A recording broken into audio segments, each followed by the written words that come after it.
Hello, everyone. This is James back again with a long awaited after action report of the Lynchburg game, which I ran with help from October of 2022 to January of this year, 2023. I had already written up a written after action report, but some of the players had asked for a YouTube video kind of summarizing it all, and so I thought I'd make this video.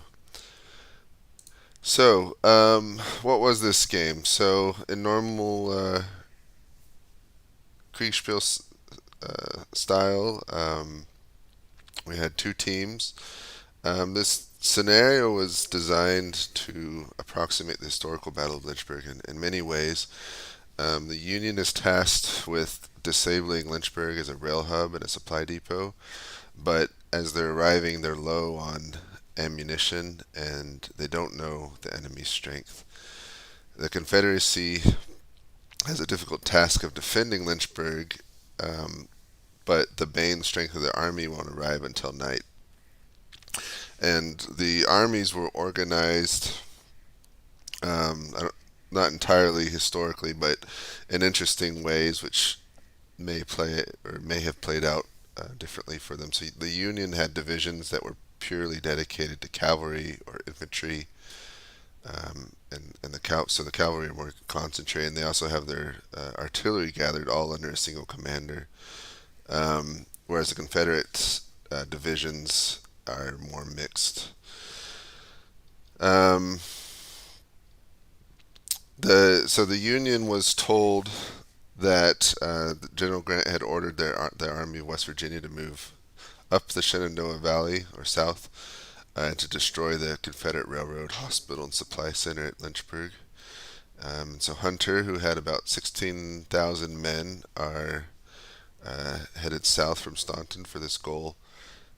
But their march has been frustrated by rebel cavalry who've been a constant harassment, and so their supply lines have been attacked, and they're very short on wagons. So when they start this game, this scenario, they're told they don't have a lot of ammo, so they have to basically achieve their goal quickly, or they just won't have the ammo and they'll have to fall back. Also, they don't know the exact size of the enemy at Lynchburg, and it's possible that reinforcements could be coming. Um, and so the Union had a few different avenues of approach, basically anywhere from the northwest or west of the city. I did give them the option to. So let me get my marker here. We'll go red. I did give them the option to come down this road here, but they didn't want to. But basically, any road that was coming this way, they could take. Um, the Confederates were they had a bit more knowledge about the Union strength. They knew they were outnumbered, but they were playing defensive, and this is a fairly good defensive terrain. There's several river crossings and hills and whatnot. But the problem is they have a division which is there early in the day, and the rest isn't coming for the night. So the one division that's there has to hold off. It's basically, I don't know the exact numbers, but 4,000 men holding off 14,000 more or less until the reinforcements can arrive. So they have an interesting situation having to hold on initially. Let me get rid of those arrows. So let me show this. This is the Union. Oh, I exit it instead of make it big. That's great. Give me 1 second.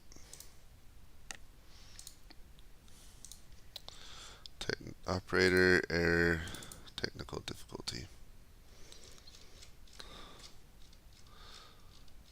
Alright, sorry, I got it back now. Let me make it big and not outgone. So this was the Union plan of attack shown with pretty arrows. So basically, they're going to come down, split the force in half, come down two roads with cavalry screening ahead of both. Um, the cavalry on the lower section would do a really wide flanking ride all the way around, destroying railroads and then coming in from the east side of Lynchburg. Um, the units coming in here had a more direct avenue of approach, but that was basically their plan. So come split in two, pretty far apart from each other, and attack.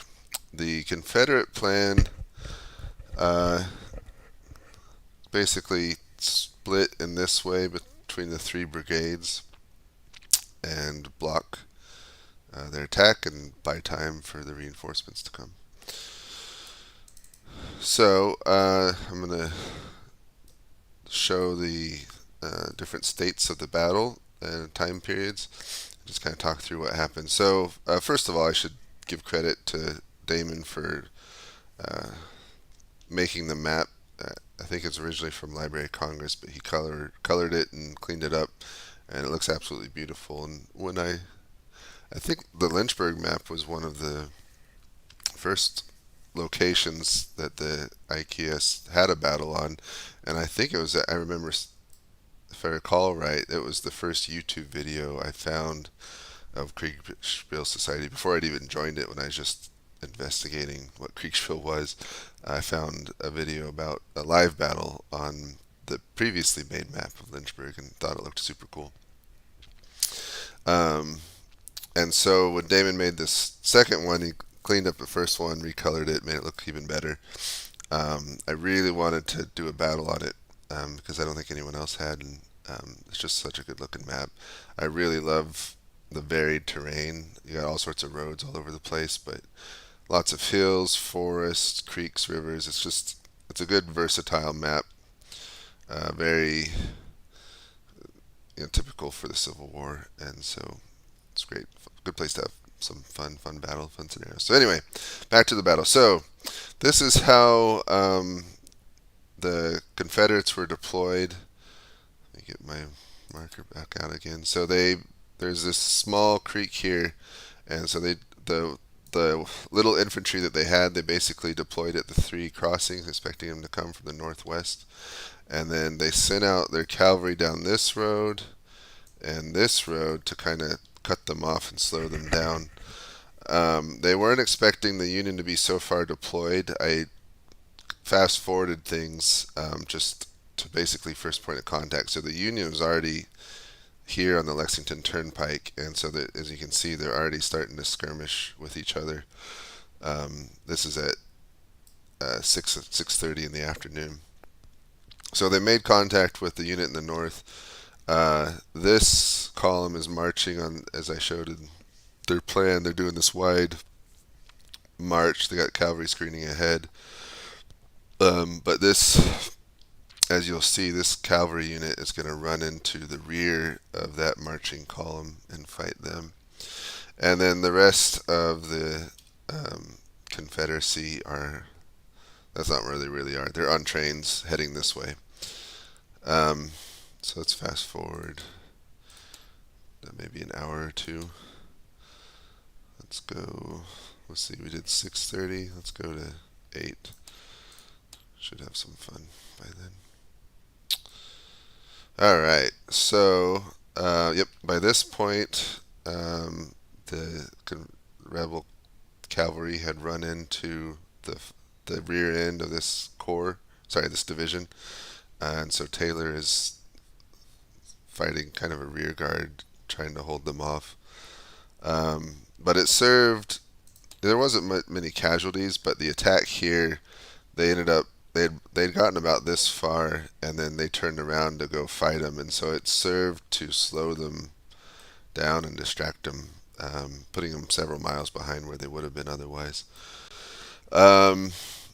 The infantry just sitting there, nothing happened to them yet, although you can see they're starting to come under artillery fire. And then the cavalry over here, they're fighting a desperate fight. So Breckinridge and then Imboden, if that's how you say it, he can't see at this point, but he rode his cavalry all the way over here, and then ran back this way. And you can see some of his units got trapped against the river, and some of them are escaping. But he lost a lot of units to capture or just being killed, but it did manage to serve to stall the Union. They had to deploy in line and fight. And so it stalled them for about an hour to 2 hours, and it was enough that, um, as I'll show later, I mean, the Union got to this crossing and they tried to cross it, but they weren't able to cross it in the middle of the night. Had they not been stalled by the cavalry, yeah, they would have easily pushed through that infantry and basically succeeded before the Confederate um, reinforcements arrived. Now, originally I was just going to have the two reinforcement divisions just arrive by train at night, um, but that basically would mean them spending half the game doing absolutely nothing. So I told them their trains got stuck, and so they had to deploy around here and up here, and so they had to offload, and basically there wasn't much for them to do. It's still a lot of marching simulator, which I wasn't happy about. I should have done it differently, like not even brought the players in until they were needed. But they're basically marching. They got a couple-hour march, but they're marching into the city to arrive that night. So let's jump ahead again. That was 8:30. We'll jump to 9. So it's starting to get dark, but you can see they're still fighting. So here, the cavalry has fled. They didn't get fully break, but they were close to it. But they've fled. Taylor's here sitting about to turn around, but the rest of the Union Second Division, they're setting up camp here. And like I said, they were a few miles further back than they should have been thanks to that cavalry attack. Back in the north, we have a major attack at this crossroads, but these guys are in strong positions. They have breastworks. They're in trees, and so despite being way outnumbered, they're actually, you can see they're about to break, but they held really well and for a long time. Similarly here, these guys, they're on top of a hill behind breastworks, and so there's a big artillery duel going on, but they're holding pretty well. Um, and it's getting dark. It's almost too dark for fighting anymore. Now the cavalry, so Duffier, the French cavalry commander, he saw Lynchburg and is actually wide open, but who is this up here? Mosby happened to find him and was chasing him out of Lynchburg, but Mosby was outnumbered. If they did, I don't think they ever fought each other, but if they had, Mosby would have been in trouble. But basically, Duffier is going to spend the night over here on this hill, just outside Lynchburg. Ironically, he maybe could have just marched right in. And you can see the Confederate reinforcements are marching in on their way. They're coming. Yep, so we're going to jump ahead again to late at night. I think we'll do 9:45. Because basically, oh yeah, I added some fire for the cannon. So the Union had tried basically a night assault up the hill into the face of the cannons. Unsurprisingly, it didn't go well, so you can see these units have routed and are running back. Some of the cavalry are over here. They're going to camp there for the night, but the approach is actually, well, it's almost wide open. The reinforcements are just now arriving. And then over here, they never actually, you saw the fighting before, but they called it off and are just going to set up camp for the night. So they held there, and then, of course, that was never contested. So by nighttime, we have 2nd Division camped over here. 1st Division's going to camp on this hill with some lead cavalry over on this hill, and then Confederates going to just hold the positions they had with the reinforcements coming in. And as I said, Duffier camped over here on this hill with Mosby watching them. I really like battles that have 2 days to them, because I like being able to let a partial day of fighting occur, and then the players get together for a war council that night and can really talk through what happened and what their plans are. And it's an opportunity to um, make plans for the following day, really strategize based on what they've learned and what they know. And so for me, it's fun to watch, but I think it makes a really rich experience because you get a chance to, you've played the game a little bit, um, and so you can bring info and make decisions based on what you've seen. It's more realistic than like a single day battle. You get info from some kind of briefing from the umpire, um, and you make a plan, but then you just fight the battle. They don't usually don't ever come back together and like rehash the plan or alter it. So I like that. In terms of the plan and how it changed, I can't find it. So I don't think we'll just go to the morning and I'll show you. Let's see. So we'll go to 6 in the morning. Yep. So the second division is underway, trying to head up the turnpike. Um, Duffier, according to his original orders, continues way over this way, and he's going to take out, I think, the rail line over here and then come up this coast. But Mosby's trying to find him because he saw that he's gone in the morning, and he's kind of on a wild goose chase trying to figure out where he went to, which is funny. Um, so Breckenridge and the cavalry were given the responsibility, if I recall right. They were told to go and watch this road, um, because when they had their war council, um, I forget the name. I think it was McCausland. McCausland, told them, "Hey, I went and fought someone over here. It was the tail end of a large division, so they knew that there was a division going this way somewhere. So they highly suspected something from that way. So Breckenridge had been told, "Hey, use your cavalry, watch that way, slow them down, and then all the infantry that had come, they'll watch the north." Which Breckenridge had started to do, but they started getting very overwhelmed in the north. Um, and so basically, they were all pulled up that way, and no one was left to defend the southwest approach, which you will find later was their undoing. The other thing that they had a master plan for a flank attack, so you can see this column over here. He had orders to march, I think he was supposed to go along this dotted line road, and come in and hit them on the flank, something like that. So half the infantry are just holding these crossings, the other half are doing this flanking march, catch them by surprise, and hopefully win the day in so doing.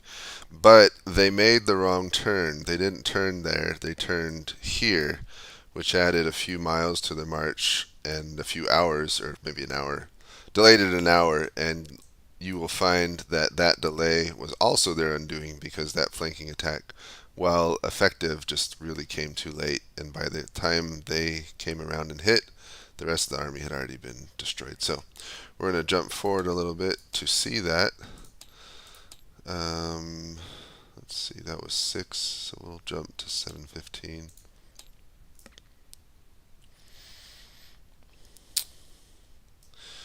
All right, so by 7:15, oops,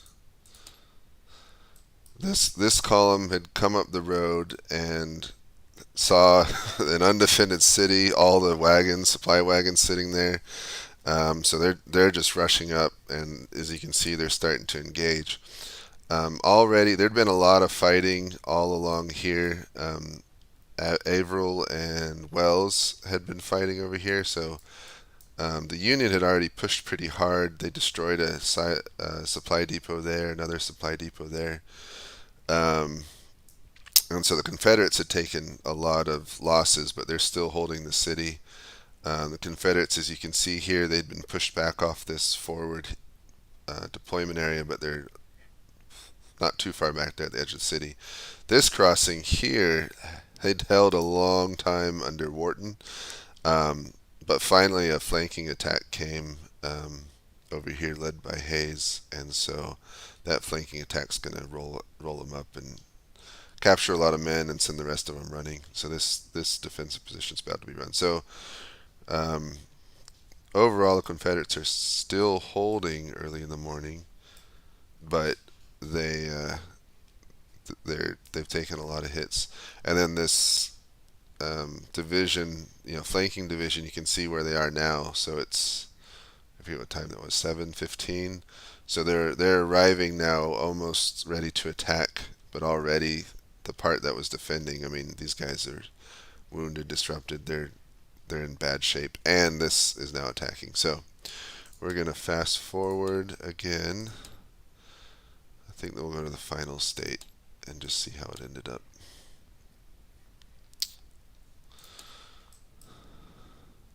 Yeah, it's a little bit messy, but basically, so this flanking attack, um, they basically ran into the Union here. By that point, the Union, they had kept a division back, and you can see, they're disrupted, they're outnumbered, so they're not going to win this fight, but they're going to be able to hold long enough that that flank attack's not going to do anything to help the city, what's in the city.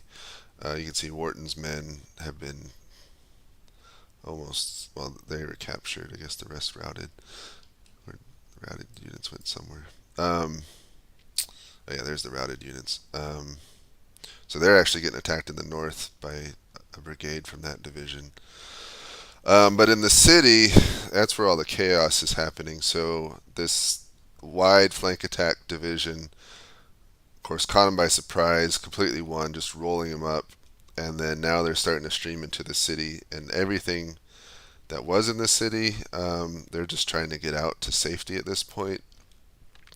And actually, here's Duffier. So he had come all the way around from the east side of the James River and actually cut off their retreat to the east, and so they're having to retreat southeast, which they did get out maybe half an infantry division, but a large number of commanders had been killed. So Early had been killed in the fighting. Eccles had been killed. Someone was captured. McCausland was captured. Breckinridge was killed. Imboden was captured. So a whole lot of casualties in terms of commanders killed or killed, captured, or wounded. Those that were able to make it out were Ramseur and Mosby, and then of course, we didn't play out what would happen to this north, but they'd eventually have to retreat. So, Johnson and Ship, and who's this over here? Ransom. Oh, Ransom and someone else. Pegram. They'd probably make it out, um, but it was a decisive Union victory. They captured Lynchburg. They utterly destroyed Early's army. So it was a pretty interesting battle. Um, it was fun to watch. A lot of player mistakes made on both sides, but that's the fun of Kriegsspiel. Everyone makes mistakes, and it's real in that way.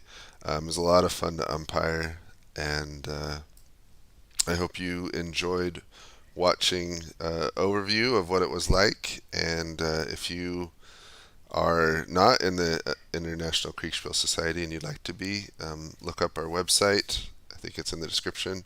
Look us up on Discord, and there are always games going on like this. So feel free to join and get to play something like this yourself. And with that, I will sign off and say thank you.